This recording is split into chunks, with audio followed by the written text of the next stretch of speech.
Welcome to FootballGamePlan.com, where football makes sense. I'm Emery Hunt, the czar of the playbook, bring you our NFL Week 13 preview between the Atlanta Falcons and the Buffalo Bills. Now let's take a look at some keys to victory for both teams, starting with the Falcons.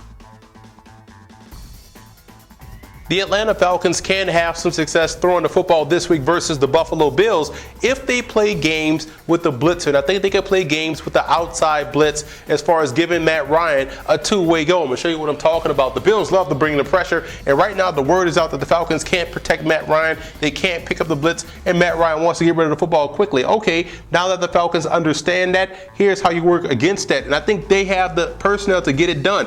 Two backs in the backfield at the same time, making this Jaquiz Rodgers, and this is Tony Gonzalez right here. And you also have your Hall of Fame running back Steven Jackson in the backfield as well. I love two back sets, especially in the shotgun. Both of these guys can catch the football out of the backfield, so why not utilize them to keep the Bills in their base personnel and give yourselves a mismatch opportunity by having both running backs in the backfield at the same time. Now, let's say versus the blitz, what we're going to see the outside rush come from the outside backer. He's going to come here. We're going to bring the inside backer on a twist with the defensive tackle who's going to slant inside. We're going to loop him around here. So now you see the strong side pressure. Everybody's slanting. We're going to drop this backer back, and we're going to have the dog blitz with the inside backer because we're going to keep Steven Jackson in the backfield. So he's coming as well. So now you see where the pressure is coming from. So you have an overload blitz to the strong side. And if you're Matt Ryan, you already have two ways you can go. We have Tony Gonzalez running the quick skinny post.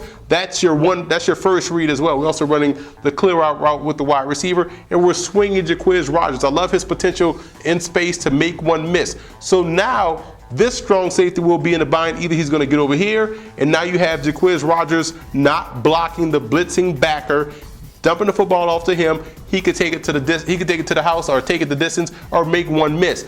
Now let's say if they want to, they don't want to blitz the outside backer. They're going to play it this way.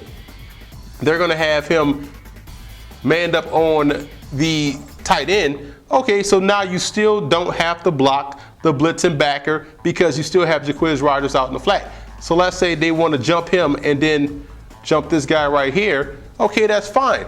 That's even better. Now Matt Ryan still has the threat of the swing. He also still has one-on-one opportunities here, and now he also has the ability to swing Steven Jackson out to the weak side or even take a shot deep down the field. So having both your backs in the backfield does give you options versus the Buffalo Bills. And if you want to play max protect and maybe keep both guys in the block, now you're well protected because you have 1, 2, 3, 4, 5, 6, 7, 8 blockers, and you're going to take your shots with those two wide receivers on the outside. But again, I'm a big fan of not blocking the blitzing backer, and I'm a big fan if they bring strong side pressure to where Jaquiz Rodgers and Tony Gonzalez is aligned. I think the Falcons can have their way with this Bills pressure and generating big plays short and deep down the field in the passing game.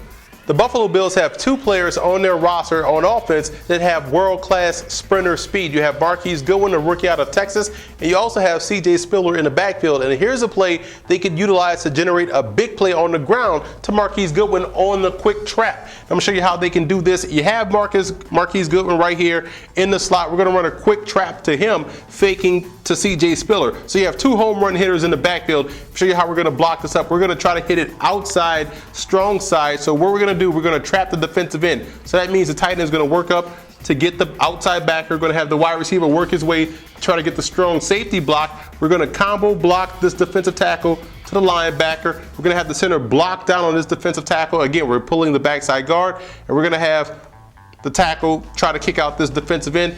And we're going to have E.J. Manuel reverse out, fake the handoff to C.J. Spiller, and it's Spiller's job to try to get that linebacker block or influence his linebacker into making the play.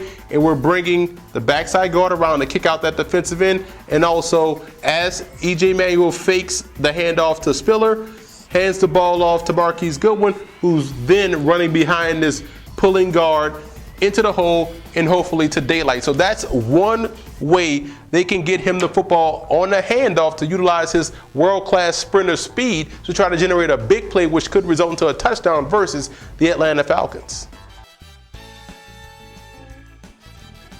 Now here's some coaching points for both teams in this ballgame. For Atlanta, they have to keep the offense moving. And I mean moving the pocket for Matt Ryan or getting to the perimeter in the running game. They have to keep the Buffalo Bills going sideline to sideline in order to have some success. And the Falcons have to find ways to expand that Bills defense. My suggestion would be to start involving rookie tight end Levine Toilolo more in the offense to draw some of that coverage away from Tony Gonzalez. And he can also get aggressive on the corners. Rarely does EJ Manuel and that Bills offense attack deep down the field. Get aggressive, throw off the timing of that passing game, and also be in better position to stop the running game with both CJ Spiller and Fred Jackson. And for the Bills in this ball game, the offense has to become cohesive. That's the guards winning in the running game, getting to the second level. No wasted movements in the backfield by CJ Spiller or Fred Jackson, and EJ Manuel has to take calculated risks down the field. And they have to win early on defense. That would force the Falcons into a one-dimensional passing game, which then plays right into the strength of that Bills defense. And you have to close the door on Matt Ryan. You want to squeeze that pocket on the outside, keeping that outside arm free and pushing straight through the offensive lineman on the inside. You want to keep him bottled up, and that way you can get him on the ground.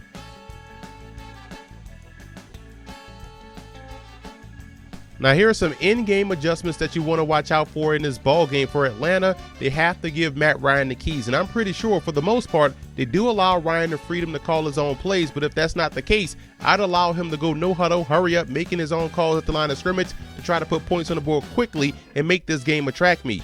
And who gets the double team focus for that Falcons offensive line? Will it be an interior defensive lineman like Kyle Williams or Marcel Darius, or will they just solely focus on Mario Williams on the outside? One thing's for sure, that Falcons offensive line will have their hands full up front, and they will have to get creative in order to protect Matt Ryan.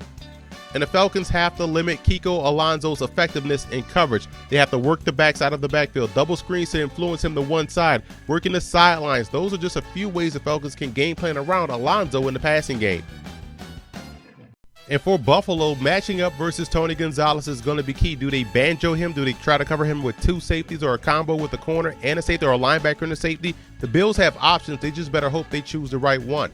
And the Bills' nickel defense is what you should also keep an eye on. Can they still be as effective in that nickel defense? Can they match up versus the Falcons' passing game with that big nickel look with three safeties on the field? I think they can, and it would actually be the best of both worlds for Buffalo. And I'm personally keeping an eye on the versatility in the backfield. We've talked about this before about both CJ Spiller and Fred Jackson in the backfield together. With both guys being excellent receivers out of the backfield, it'll be wise for the Bills to exploit the mismatch that they have with the Falcons linebackers in space. The X factor for the Falcons will be their linebacking core. Paul Warloo has been all over the football field making play after play. Now, can they make plays in space versus the Bills' talented tailback duo of CJ Spiller and Fred Jackson? That's a battle the Falcons will have to win. And the X factor for the Bills will be their receiving core. They're going to be tested by the man-to-man press coverage skills of the Atlanta Falcons. They're going to have to win at the line of scrimmage, and they're going to have to make contested catches all day long. I like the Bills in this ballgame. I think their defensive line will do a great job in collapsing the pocket versus Matt Ryan, causing all kinds of problems for the Falcons passing game. So I think the Bills, with their defense, will knock off the Falcons in Toronto.